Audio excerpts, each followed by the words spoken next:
to discuss some of the fun things that that I like to talk about and that I see in practice. I see, there are always um, similar questions that I hear a lot of the time, and I thought, this is a good opportunity to talk a little bit and dig into food sensitivities. People come to me. I mean, that's probably the number one panel that people want to run when they come to me is I want to run a food sensitivity test to see what's going on. And I think that's great. I love food sensitivity testing, but it's a yes but, right? Or it's a yes and kind of situation. And I think that we want to really dig into the why behind running food sensitivity testing, the why behind food sensitivities at all. Does it make sense to test? The things that I don't like is wasting money.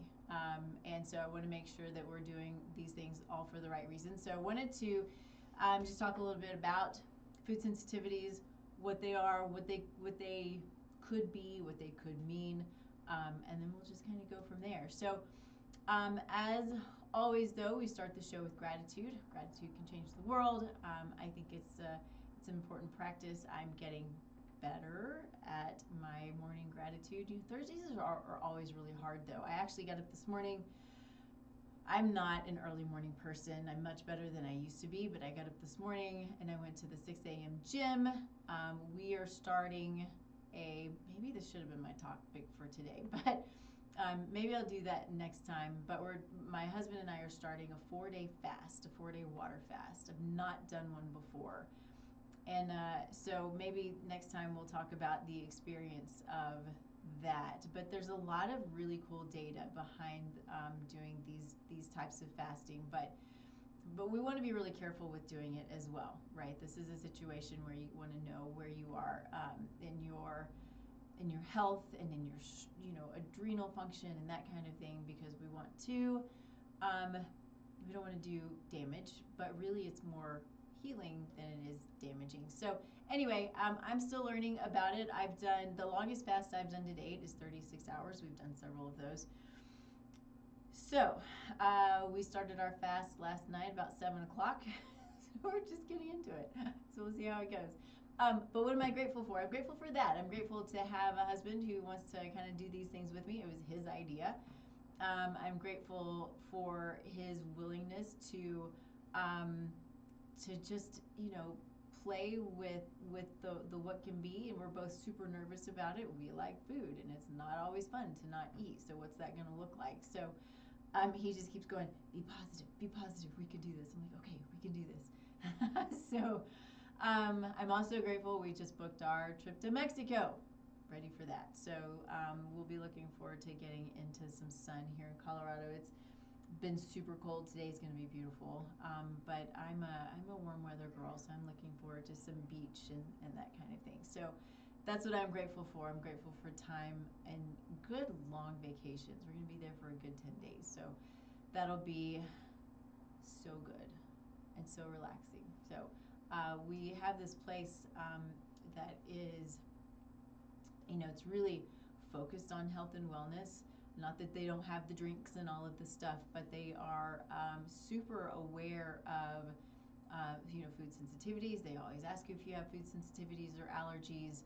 The food's really good, and they've got your yoga and your sound bowls, and they've got a great gym and all of this stuff. So it's really nice to be able to go somewhere where you can have a little bit of fun and party it up if you want to, but you also are you can go and just be as clean and as healthy as you want to be, and it's a cool thing. So I'm looking forward to it. It's going to be a lot of fun. So all right, let's jump into talking a little bit about food sensitivities.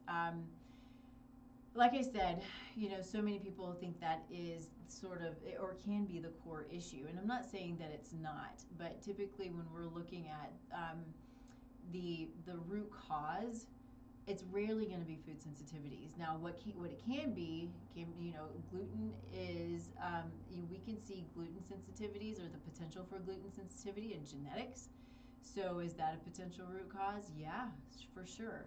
I think, though, that because it's more of an epigenetic variant, that it's more of a a lifestyle factor that pushes that variant, turns it on to create that sensitivity, which means then we have the ability to turn it off.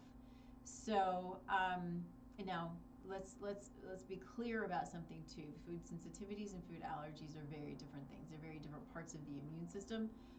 Allergies are more immediate, and food sensitivities can happen 2 to 9 days after exposure or consumption. And so that's what, always makes the elimination diets really hard. It's what makes trying to understand, what foods you're sensitive to really hard, because, if you eat something on a Tuesday and the following Wednesday you have you present with some kind of sensitivity, you're like, well, it must have been what I had a little while ago, or it must have been what I had yesterday, or whatever the case may be, when it could have been, like a week and a half ago. So it makes it difficult, but it's also fascinating, the way the body works and how it compensates and that kind of thing.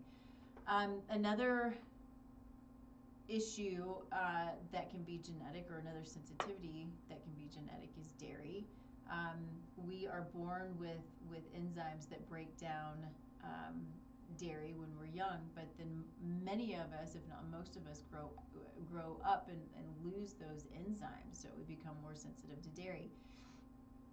That's also so there's a genetic component as to whether we lose those enzymes or not.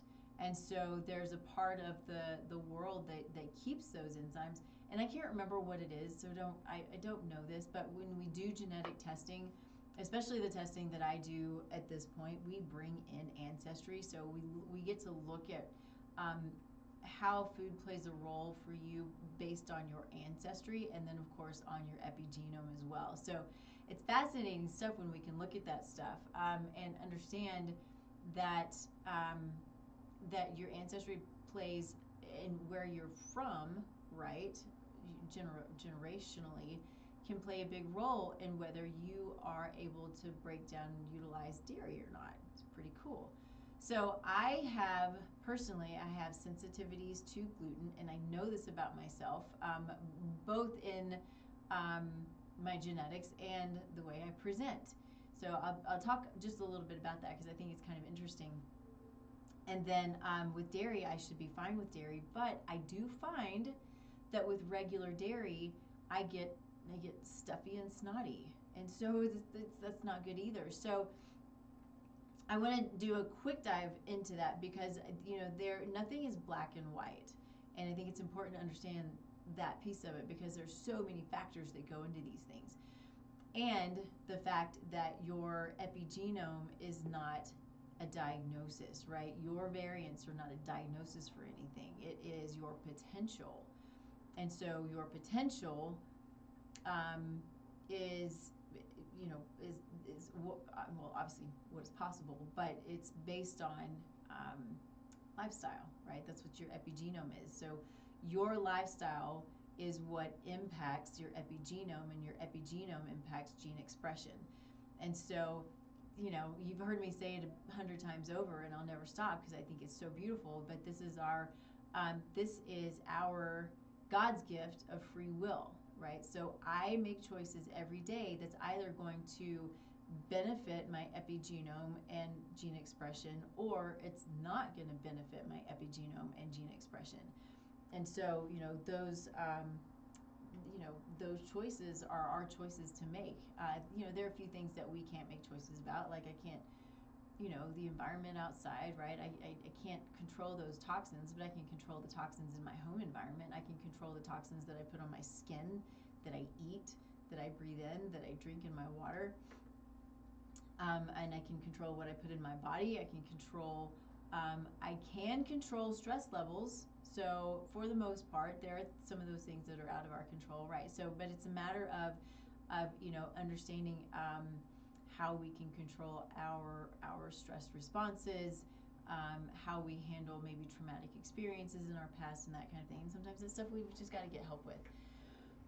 But with gluten specifically, for me, what I've seen, so there was a time early on, well, I was still, in my 20s and 30s, that I had massive acne, and it wasn't like all over the face, but there were these terrible pimples, and then they would just get worse and worse, and it changed over time, interestingly enough, that it went from just, little pimples all over my face to these, I guess it was more like cystic acne, and they didn't do anything but sit there for months and months and months. And so I finally, as I was, I'd gotten out of school for nutrition, and I thought, well, maybe I should just try this giving up gluten thing and see what happens.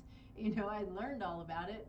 I was like, maybe people don't do that well with gluten. Anyway, that's what it was for me. It was a gluten sensitivity.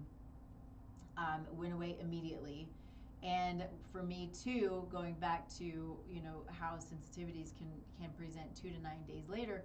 For me, it was 8 days, and I did it very intentionally. It's super fun to experiment on yourself, even when it gives you pimples. But so I gave up gluten. All the pimples went away. I decided, okay, I'm going to try this out. I'm going to see what happens. So we went out, had beer and pasta in Breckenridge, and it was amazing. We had a great time. 8 days later, I'm got pimples on my face. So that's how it is for me. Is 8 days later. Now that was a lot of years ago. So we took a trip to Portugal a couple of years ago, and my intent was I'm going to eat what I want to eat while we're there, right? European gluten or European wheat, they don't mess with their food like we do. They leave it alone. They don't have the pesticides and herbicides and that kind of thing. And so I was like, I'm gonna give this a try. So did not have any pimples while we were in Portugal or when I got back. So what I have done since then is incorporated very clean, tiny amounts of gluten into my diet. I still will find that I get a few pimples here and there. It's way, way different than it used to be. So what I know is, typically those immune cells turn over. I mean, your immune system, the cells, I think it's 6 months, the immune cells die and you have more that come up. And so your immune system turns over, just like all of the other cells in our body. So we have this turnover period. And so over time, you're less likely to have these kind of responses because that memory, that cellular memory, is no longer there. Now, I think that because genetically I'm predisposed to having a sensitivity, then there's more to it than just the immune response. And so giving it up for as long as, I think it was, 6 or 8 years or something, that I had like no gluten. Giving it up like I did, I think it impacted me, but I do still have noticed that I'll have it, pimples every now and then. So I'm still very careful. The thing that, like having a nice beer every now and then, it's really what it is. My husband and I enjoy good beer, and so I will have a good craft beer, and then that's kind of it. I did have a piece of bread the other day, so it was really cool, amazing focaccia bread. So it's fun to go back and be able to enjoy some of these things, but I'm very careful about how I enjoy them. And where I went, it was heirloom grain focaccia bread. So I was like, okay, that's, it's a much better option. It's like, Portuguese, focaccia. It's European, right?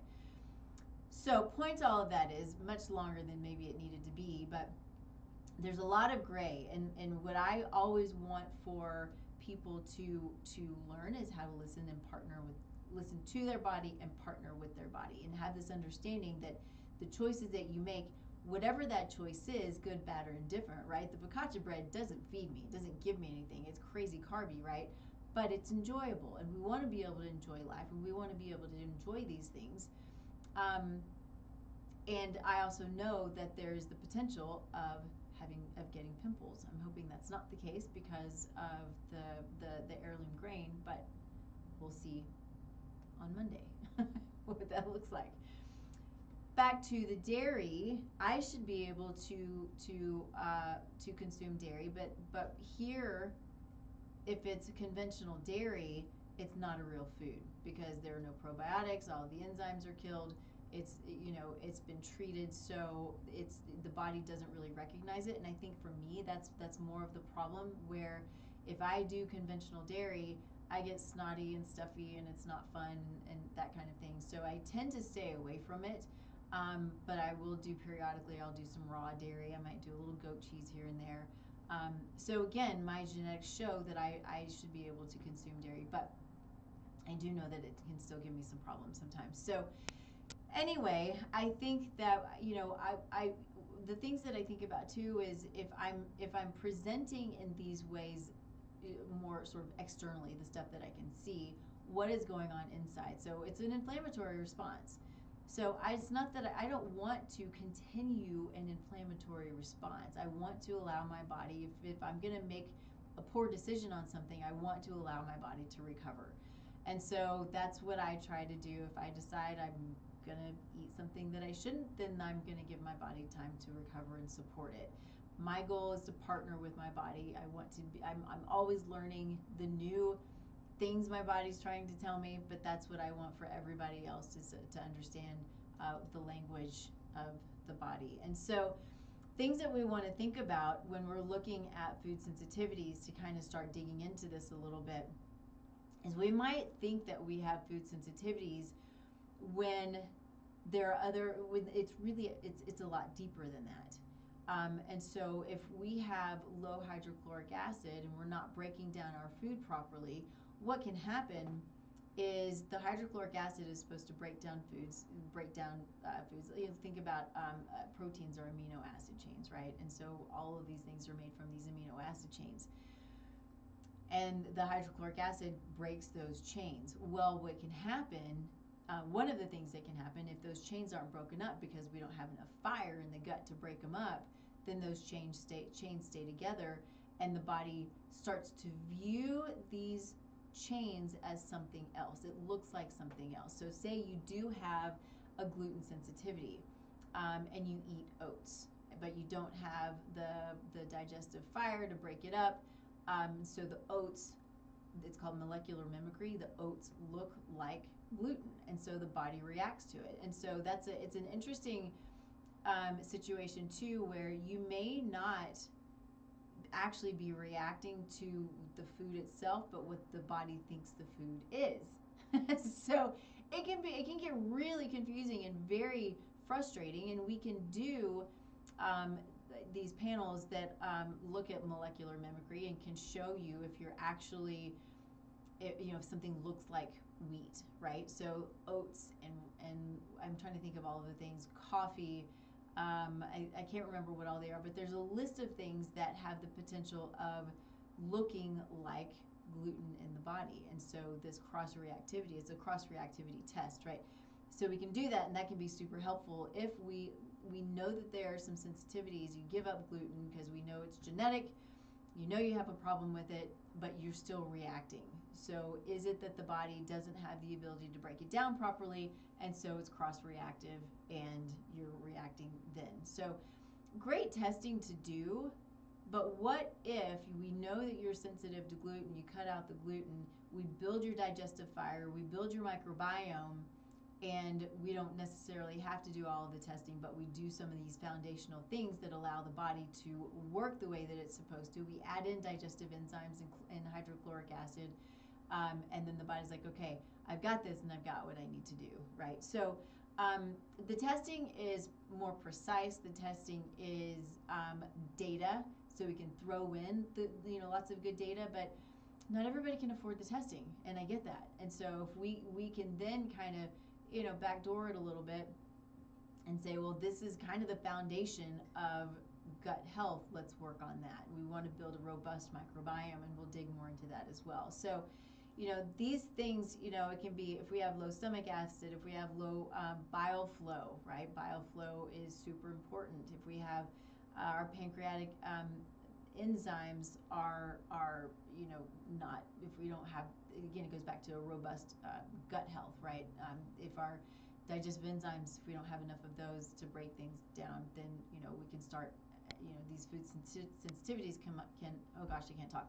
The food sensitivities, what we think are food sensitivities, can come up when really it's more of more like a molecular mimicry, right? And so that's kind of what I mean if it's not being broken down properly. So, so when foods don't break down, they become more inflammatory because the body doesn't recognize them, or they look like something else. Let's see. So this can be common. So eggs and meat and fat, avocados, coconut, that kind of thing. So, another simple thing to do is digestive bitters. That's one super simple, super inexpensive. And then of course getting into dysbiosis. So if we have a microbiome where we don't have enough diversity, we don't have enough richness and evenness to our microbiome, then the things that can happen is we look at we're not tolerant to specific fibers. So if you think about a lot of people, they will come to me and say, I can't do raw vegetables or I can't do beans.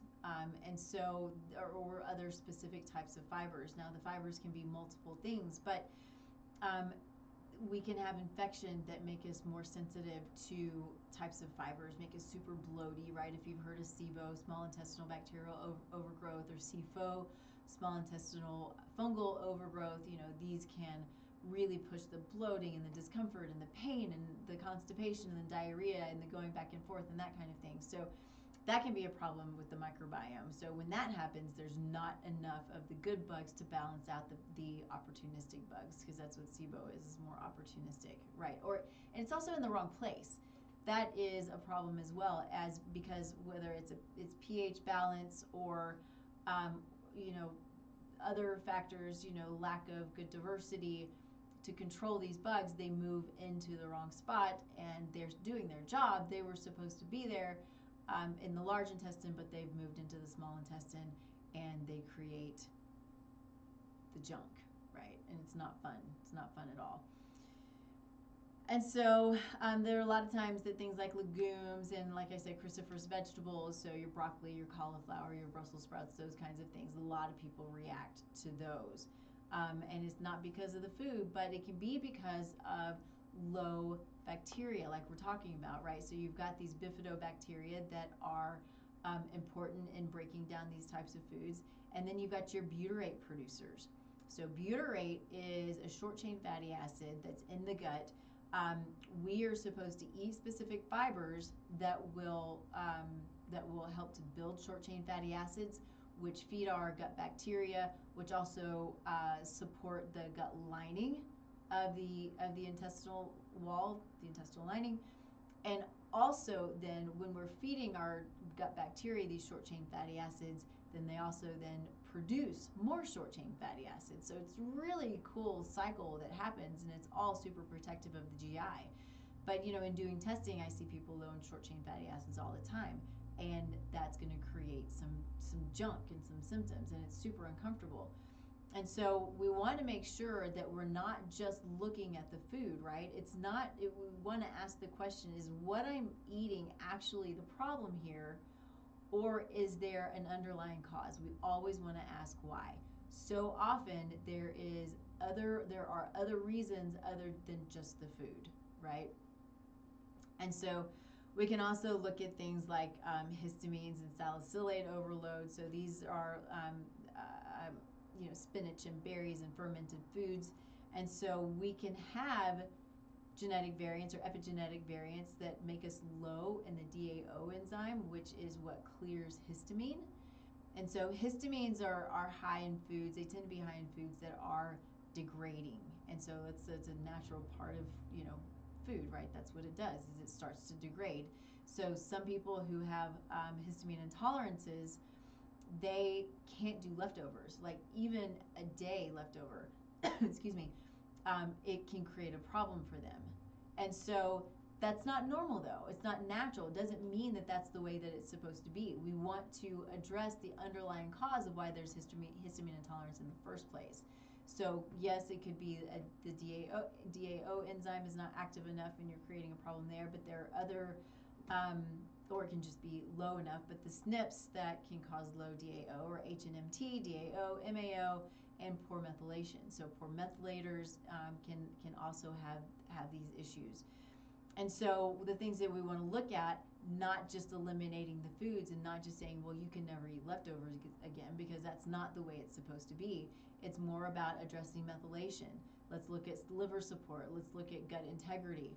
And so when we're looking at avoiding histamines or high histamine foods, then well, and there are other foods that are naturally higher in histamines, um, but that's going to be um, more of a let's manage symptoms. It's not a fix. And same with something like SIBO. If you've heard of low FODMAP diets, the thing is we've gone, we went from this place of sort of seeing this major ramping up of SIBO and SIFO, and everybody, and still people are doing this. Everybody's like, we got to do a low FODMAP diet. We got to do a low FODMAP diet. You do low FODMAP, which FODMAPs are types of fibers. It's an acronym for all of these different long names of fibers. But those fibers feed those bacteria that are supposed to be in the large intestine. They move up into the small intestine and they create, the bubbles, and they're, essentially kind of, farting, and you creating gas, and you super bloated and uncomfortable, right? And so doing low FODMAP, what you're doing is eliminating these fibers that are there to build your microbiome. So doing long-term low FODMAP is a really bad idea. But sometimes we've got to do specific diets to manage symptoms, but it's got to be short-term. So low FODMAP is a short-term solution to manage symptoms, but it's not a long-term fix, right? And so same with histamines. You can do the low histamine foods, that's fine, but you're going to eat them again. If we're not fixing the problem, you're going to eat them again, and the problem's still going to be there. So we got to address the underlying cause. And so we did just talk about this a little bit already, but we have gluten sensitivity versus celiac disease. So we can have genetic SNPs that make us sensitive to gluten, but they also can push autoimmunity, including celiac disease. So knowing that's in our genetics is a really great way of mitigating risk. And so a cool story, I just thought about this. I did a podcast last night, and the question was, what is one of your, great stories? And I love this story because it gives us so much information about the power of food, but it also gives us information about the power of testing and the power of looking at our genetic makeup. And so quickly, I was working with a young girl out of Mexico, and the Mexican diet, right? It's, it's flour and it's corn and it's. Hey, Henry, I just got a note that says that it's hard to hear me. Thanks, Taz. It's up loud. It's up loud? Okay. I don't know. That's what he said. He said it's hard to hear me. Depends on what he's listening on. Yeah. So maybe it was on Instagram, so maybe it's just on my Instagram. Oh, it's on your phone. It's on your.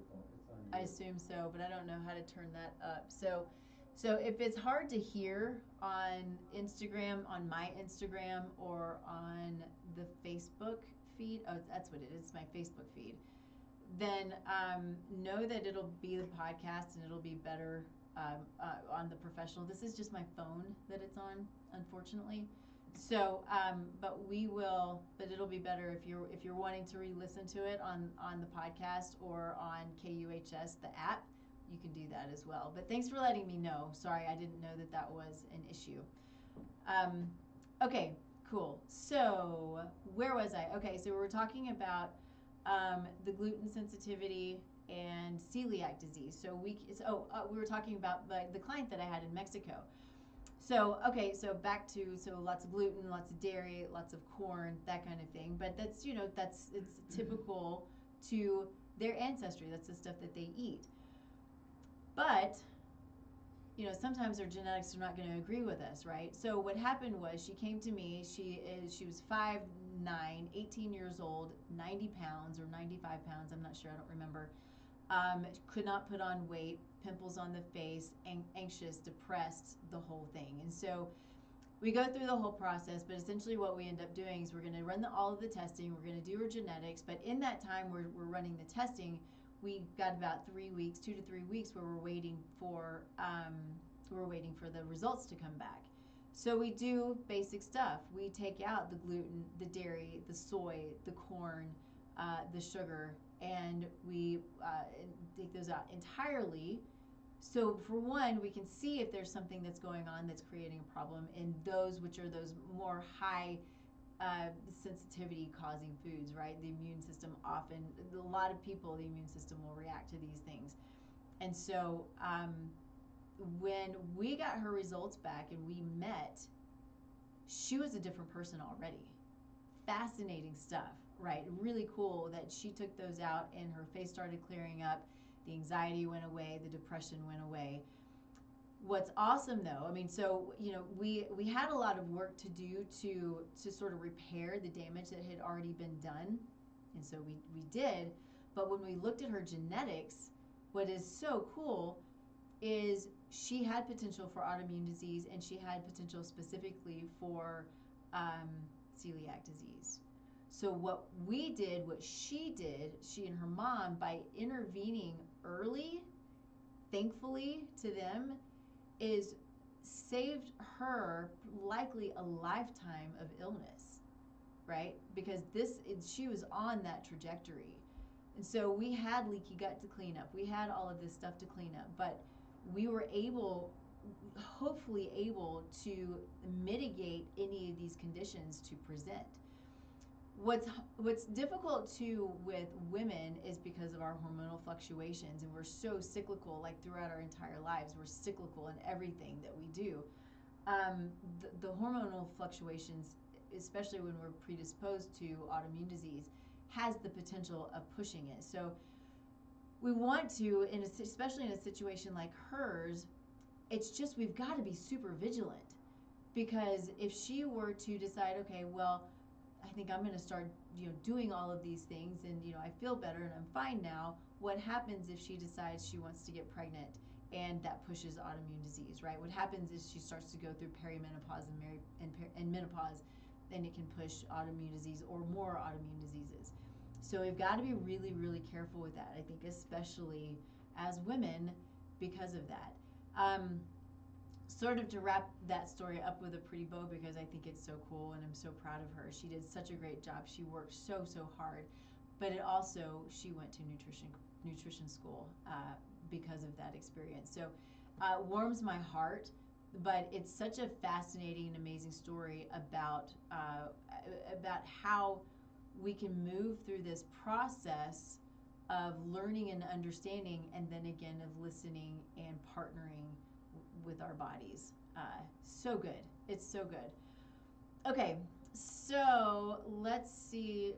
What do we want to talk about? I think I want to dig in a little bit to. Let's talk a little bit about zonulin.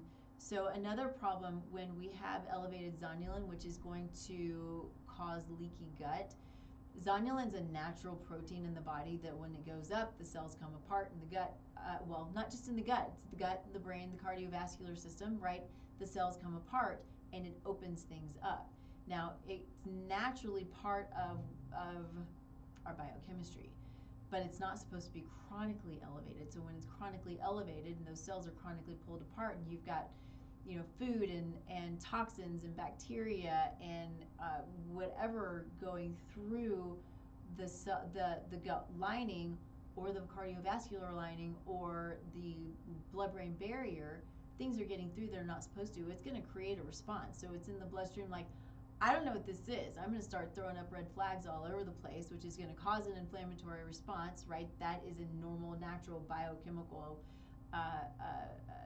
phenomenon that's going to happen when things are getting in there that's not supposed to be there. So you start, the red flags go up, and this then can be what pushes autoimmune disease as well.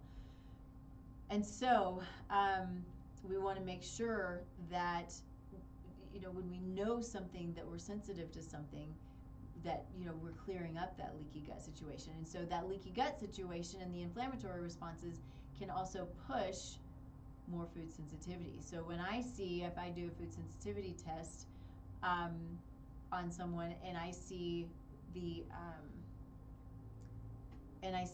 it come back with a lot of red and a lot of yellow, I'm not sitting here saying, oh my goodness, I'm not sitting here saying that we need to get rid of all of these foods. What I'm saying is that you've got a massive immune response going on that we need to address, and we need to understand why, so we can address that, not just go and get rid of all the foods. Now, if we were to eliminate some of these foods, could that start to take some of the stress off? Yeah, short term, certainly. So do we want to take away these foods for a period of time so we're not pushing this immune response? That can be a really good idea.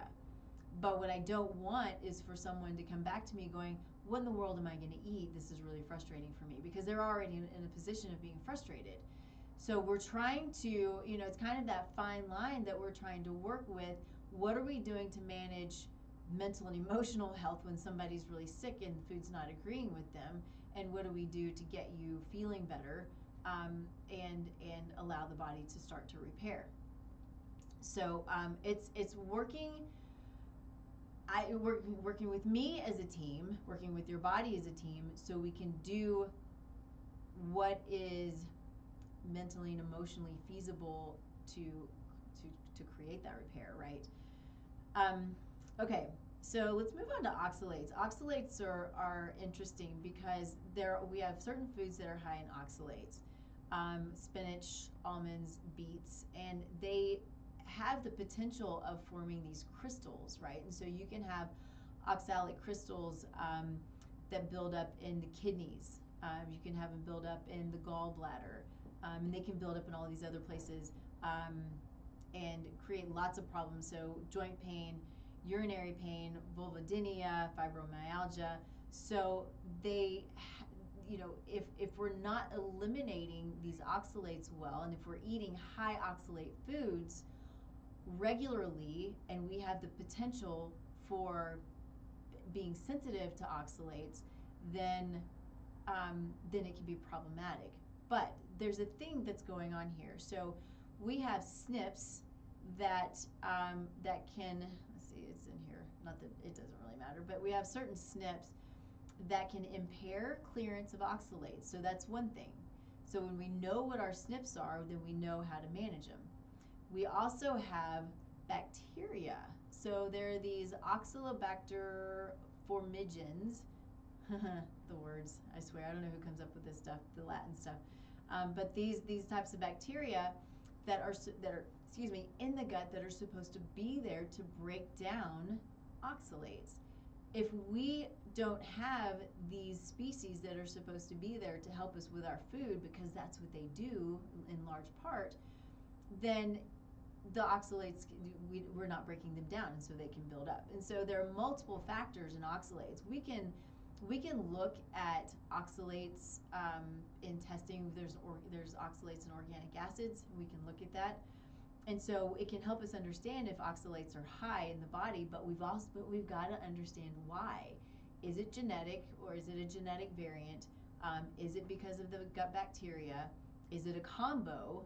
And then what do we need to do to support the body so we're not reacting to those? So I have a client who I didn't know this, is a new client, but came to me with kidney stones. And he'd been eating spinach day in and day out for, I don't know, months and months and months, and ended up with kidney stones. It's like, okay, that's a problem. Obviously, let's not do that. It goes back to, we don't want to eat the same foods all the time. We need a wide variety of foods, which is why we got to understand if somebody's, testing sensitive to lots and lots of foods. We've got to fix the root cause, because we need to eat a wide variety of foods in order to get the nutrition that we need to function and to reach the goals that we want to reach in life, right? So that can be a big one. But high oxalates too, they can impact heart function. So think about the heart valves. My dad has a heart valve that was replaced and is still not great, but it had to be replaced because it was high in oxalic acid, and he was high in oxalic acid. So it damaged his heart valve. And so I believe this to be the case. I'm going to say this, I don't know this for sure, but we put him on a low oxalate diet, and we did things. There's a form of calcium, or calcium magnesium low dose, that can bind to oxalates and pull them out. So we did a few of these things for him, and it the doctor kept telling him, we're going to have to, next time you come in, we're going to have to replace this valve. Well, it gave him, I don't know if it was 3 or 4 years, I believe, where he didn't have to have that valve replaced. So I thought that was kind of cool, and it changed because it went from having to have open heart surgery to having it, up the groin, right, and having it was like a pig valve, which I think is so crazy to me that you can do that, but that's what he did. So it saved him from having open heart surgery. I think that's a really cool story. And I believe it's because of some of the interventions that we did that was where we were able to push it off a bit. So I'll never truly know, but that's what I think. Okay, so let's see. Let's jump in, I think, to the food sensitivity panels because there's so many. And I think they have a purpose. Let's see, I was going to look at, so I'm not going to read these off. I found my all my genes that are oxalate related genes. I think that it doesn't matter right now just because you're probably not going to know any of them. Some of you might, right? They're not ones that I have memorized, except for like this, there's this bottom one. So MTHFR, CBS, and BHMT. Those have the potential for, let's see, I'll just read it off to you. So they can influence detoxification and sulfur metabolism. Imbalances can worsen oxalate sensitivity and mitochondrial stress.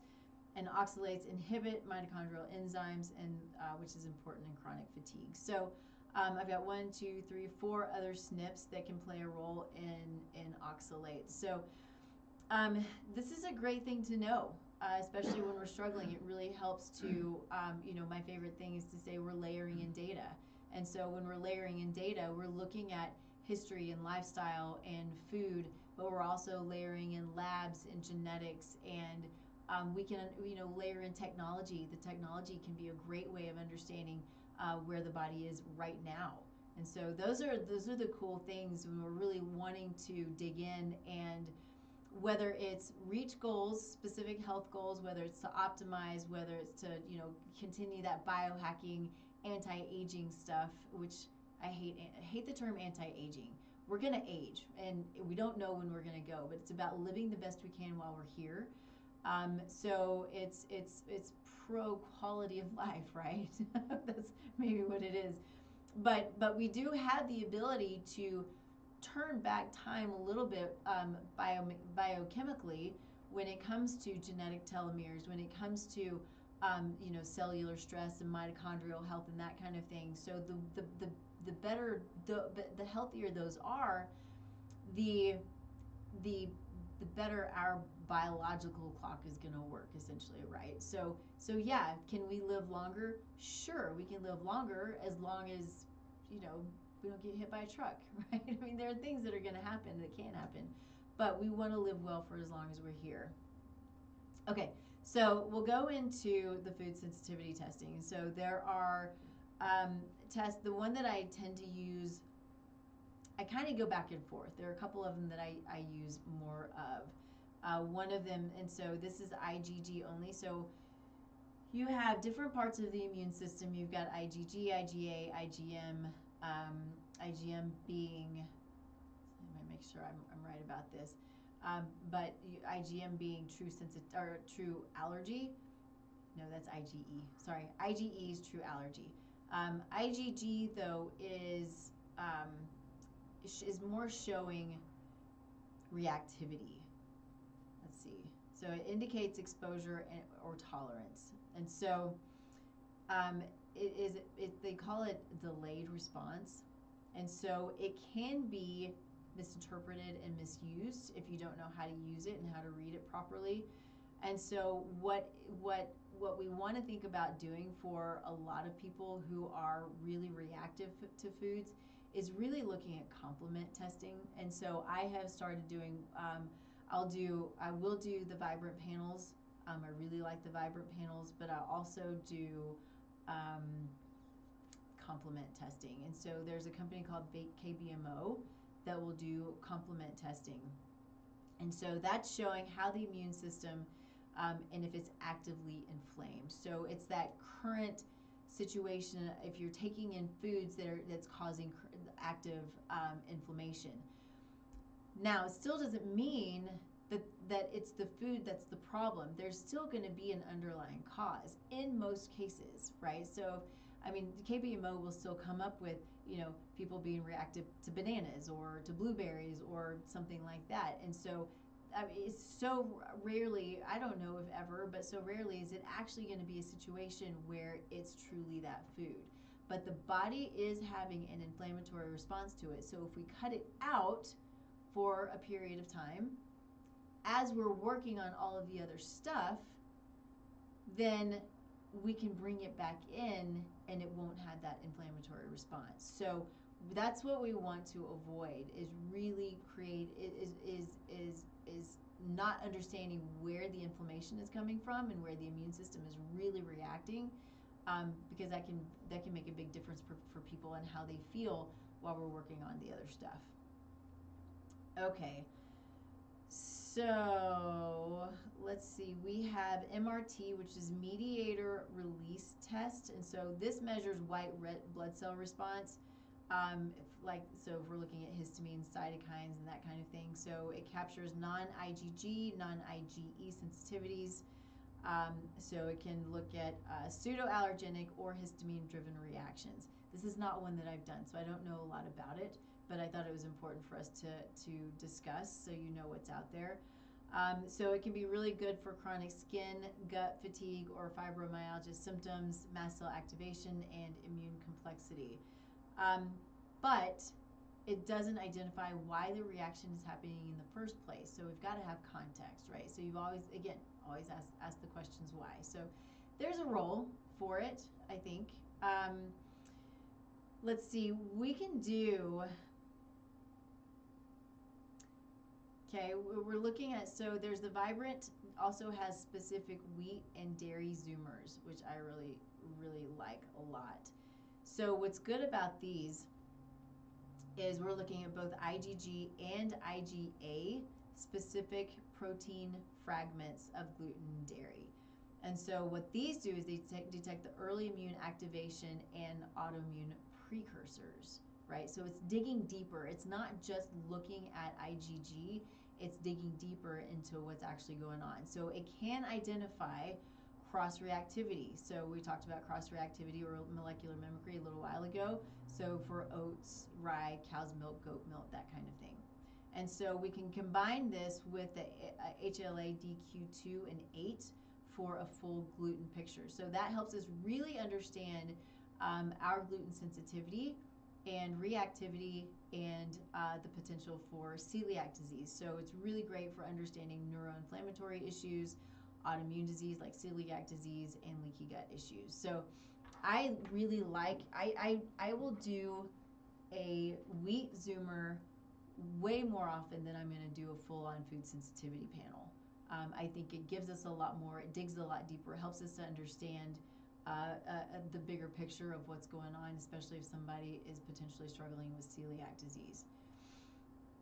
Okay, this is another one. So we were talking about lectins. So the lectins are essentially anti-nutrients, but we should have a robust microbiome that helps us to eliminate lectins. It's not a normal issue for us to react to lectins and to other foods, but if we don't have the microbiome in place, that's what's going to happen. We're going to react to these things. And so Vibrant has a lectin zoomer, and so again it measures both IgG and IgA antibodies to common lectins, so wheat, germ agglutinin, kidney beans, peanut agglutinin. And so lectins have the potential of binding to the gut lining and can trigger inflammation, but only if the barrier is compromised, right? But that's a lot of people. A lot of people have a compromised barrier. So high levels suggest gut permeability and immune activation. So we can also look at zonulin that helps us understand gut permeability. And help us understand if there is a need or not for lifelong avoidance, which there should not be a need for lifelong avoidance of lectins, right? If our gut is in place, in check, then we shouldn't need to avoid lectins for a lifetime. So this is one that we consider with joint pain, autoimmunity, bloating after beans or nightshades, right? Nightshades also has the potential of being a genetic variant. It's a detox genetic variant. And then intestinal inflammation or autoimmune flares. So again, it might be one of those things where we're looking at the need for eliminating foods for a period of time, but not for the long term. And then, let's see, same with the oxalates, right? There's an oxalate zoomer. I don't think I need to go through that. Well, except, the things that can be important, mold illness or candida overgrowth. So those are, they will produce endogenous oxalates. Yeah, so I think we hit that enough. So I think we're at a pretty good spot for talking about food sensitivities. I think that the major takeaway really is just don't stop asking why. We shouldn't be in a situation where we have to long-term avoid most foods. There may be a couple here and there, but we want to, there's got to be a big focus on the microbiome. I've been really digging in a couple of things over this year. I mean, I've always kind of, I love genetics. I mean, that's my thing, is the epigenetic component of all of this. I think it's fascinating. It gives us so much information, and it's a great tool. Not diagnostic, but it's a really great tool, especially for those who want to optimize, who want to understand detox pathways, who want to understand why they're not losing weight. There's so much goodness in doing these genetic panels, epigenetic panels, right? But the other thing has really been the microbiome stuff too, because that is so foundational. We as a society have lost some of these really important keystone species that it's created a lot of issues for us. I mean, you see it. People have gut issues all over the place. But just because we don't have gut issues don't mean we don't have gut issues because they can present as brain fog and joint pain and dementia even, right? So if we don't have a robust microbiome, then all of these things can play out in different ways depending on what our potential is. And so we want to ensure that we're getting in the good fibers and the healthy polyphenols. This is the problem with something like, if we're looking at like a carnivore diet. Yes, I think that it has the potential of helping people clear up problems, but it's going to really slim down the diversity of the microbiome. And so what happens then when we try to bring in good healthy vegetables and fruits and stuff like that again, well, you're going to react to it because you don't have the microbes to break that stuff down. Those microbes are there. They pull out toxins. They pull out, like I said, the lectins. They pull out the oxalates. They are there to take care of all of this stuff for us. So yes, we have our detox pathways that also do that, but our microbes do that as well. Our microbes are there to, they're a huge part of our mental and emotional health. So if, say we're doing carnivore and we have this non-diverse microbiome, what's going to happen to our mental and emotional health, right?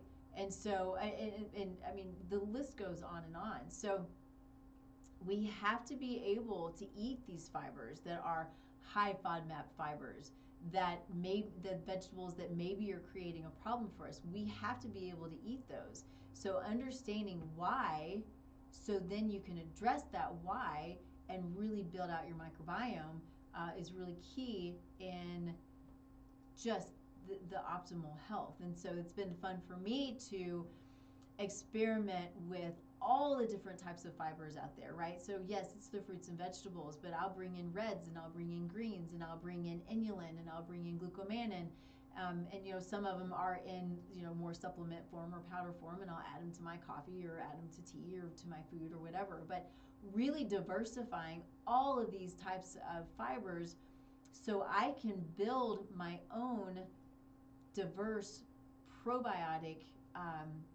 ecosystem. And it's not just about the gut, right? We've got our microbiome in our mouth, and it's our oral microbiome, and we've got vaginal microbiome, and we've got our skin and the whole thing. So we are more bug than we are human, which is a crazy thing to think about, but it's so true, and it impacts everything about us. So if you want to kind of go back to super basic stuff, something to take home with you that you can start now, it's looking at what are the different types of fibers that you can start to bring in. And even if it's these, if you're having pretty extreme GI issues, for most people inulin's a good place to start. Inulin's a pretty simple, easy fiber that you kind of start to build on, and start to build the diversity of your microbiome. But there are lots of cool supplements. There are companies that are making these polyphenol powders that are really supportive of specific bacteria. And that's the thing too. If we do a gut zoomer, we have the ability to look at your specific microbes, both the commensal, the opportunistic, and the pathogenic. So that then helps us. Then it will then go in and list out, okay, these are the microbes that we need to enrich what you currently have, or to help drown out the pathogenic or the opportunistic, right? Sometimes we don't want to go full on kill protocols, and that's a big part of what I've been taught early on in my career. Was we just want to kill. You got SIBO, we want to kill it. You got dysbiosis, we want to go kill it. Maybe I think there are times with enough dysbiosis we do want to go in and do some killing. With worms and parasites, we probably want to go in and do some killing. But what if we can instead do some bring in the things that are going to support the microbes that we have, and then even do some probiotics that so we can introduce new probiotics, build those up, and then we can drown out the other ones that aren't supposed to be there. So it's not easy stuff, but it's so foundational. It really is. And so I would hope that from this you go back and start looking at building your fibers, right? Looking at your short chain fatty acids. And if you want to go in and start learning about the different things that can benefit you, if you want to do testing, if you want to do genetic testing, I mean, it just helps us to be more and more precise, right? And so I'll jump on that real quick to talk about what's behind me is your Precision Wellness Blueprint. That's all of this. That's all of it. I mean, that's what I'm doing here is I'm working to be as precise as I can with my clients, and I have created a system. It's a starting point anyway, so that's what this piece is. It's a starting point. It doesn't include genetics and that kind of thing, but we're looking at body typing, we're looking at glandular typing, we're looking at gender and where you are in life and what your goals are, and we're putting all of these things together. I mean, it's a short intake. It's much shorter than my typical intake, so it's probably a 5-minute intake versus a 2-hour intake, but it's enough to get us started on a path that's still super individualized to each person, and it's inexpensive, right? So I'm doing it right now for $97. Typically I would charge $297 for it. It takes me a couple hours to do, and we do a 30-45 minute session, and we talk about it, and then you can take that, and it's used. Reports that I put out are 20-30 page reports.